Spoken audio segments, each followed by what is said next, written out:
Assalamualaikum warahmatullahi wabarakatuh. Tabeka, Tabedok, perkenalkan nama saya Aulia Syam dengan NIM C0112424126. Saya dari kelas B angkatan 2024. Adapun asisten dosen saya yaitu Kak Gracelia Marcia Sutrisno. Dalam video ini saya akan menjelaskan tugas dari gagal respon praktikum. Baik, saya akan menjelaskan bagaimana proses mitosis. Pertama, kita perlu mengetahui di dalam proses mitosis itu terdapat fase interfase. Nah, di mana fase interfase ini sebenarnya tidak masuk dalam mitosis. Adapun definisi dari interfase adalah periode di mana sel berada di dalam keadaan tidak membelah atau fase istirahat, tetapi mempersiapkan diri untuk pembelahan. Kemudian mitosis. Mitosis adalah proses pembelahan inti sel yang menghasilkan dua sel anak yang identik secara genetik.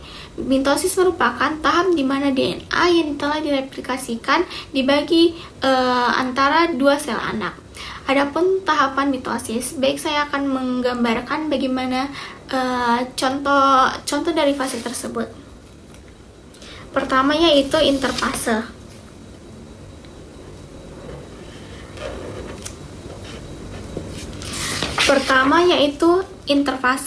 Interfase ini adalah periode di mana sel berada dalam keadaan tidak membelah.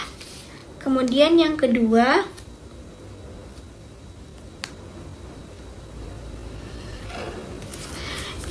itu adalah profase. Kromosom menjadi terlihat dan membran inti mulai menghilang. Kemudian yang ketiga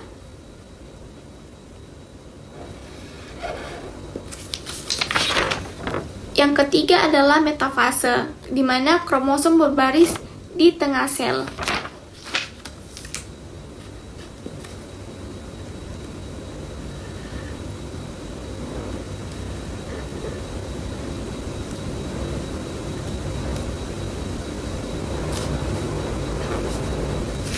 Fase keempat yaitu anafase. Kromatid saudara ditarik ke kutub yang berlawanan.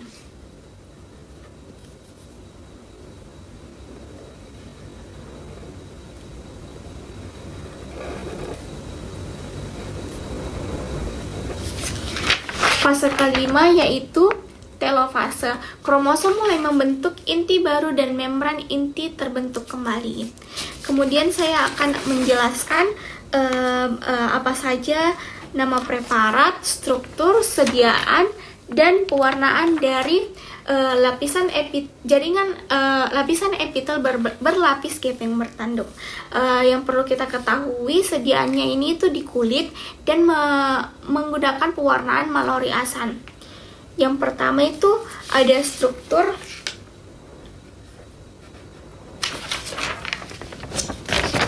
Yang A ini merupakan struktur dari stratum corneum.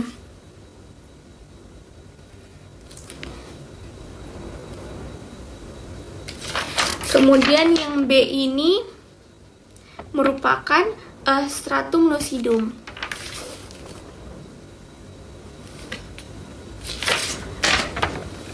Dan yang C ini merupakan stratum granulosum yang menjadi pembatasnya. Kemudian struktur ini merupakan stratum basalis.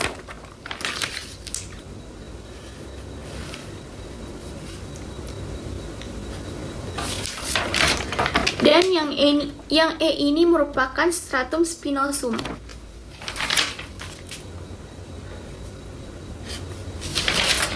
Dan yang di atas ini merupakan stratum disjunctivum. Kemudian bagaimana proses kerja dari kelenjar holokrin? Pertama yaitu produksi. Sel-sel kelenjar memproduksi sekresi di dalam sitoplasma, kemudian akumulasi. Sekresi terakumulasi hingga sel penuh. Kemudian yang ketiga yaitu pelepasan.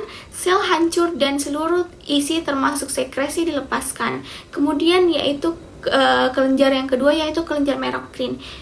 Bekerja dengan cara pertama memproduksi sekresi dalam vesikel. Kemudian yang kedua yaitu pelepasan. Vesikel bergabung dengan membran sel. Yang ketiga eksositosis. Sekresi dilepaskan dengan tanpa merusak sel. Contohnya adalah kelenjar keringat dan kelenjar ludah.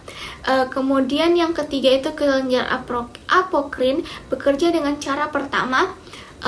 Sel-sel kelenjar memproduksi sekresi yang kaya lemak. Kemudian yang kedua adalah pelepasan bagian dari sel bersama dengan sekresi terlepas saat sel melepaskan isi. Kemudian yang ketiga yaitu regenerasi. Sel tetap utuh dan tetap terus memproduksi sekresi. Kemudian ada contoh dari apokrin yaitu kelenjar keringat apokrin yang ditemukan di area tertentu seperti ketiak dan daerah genital. Tabeka tabedok itu adalah pengerjaan dari tugas gagal respon praktikum. Jika ada kesalahan dalam video ini mohon dimaafkan, ataupun ada kesalahan kata mohon dimaafkan. Wabillahi taufiq wal hidayah. Wassalamualaikum warahmatullahi wabarakatuh.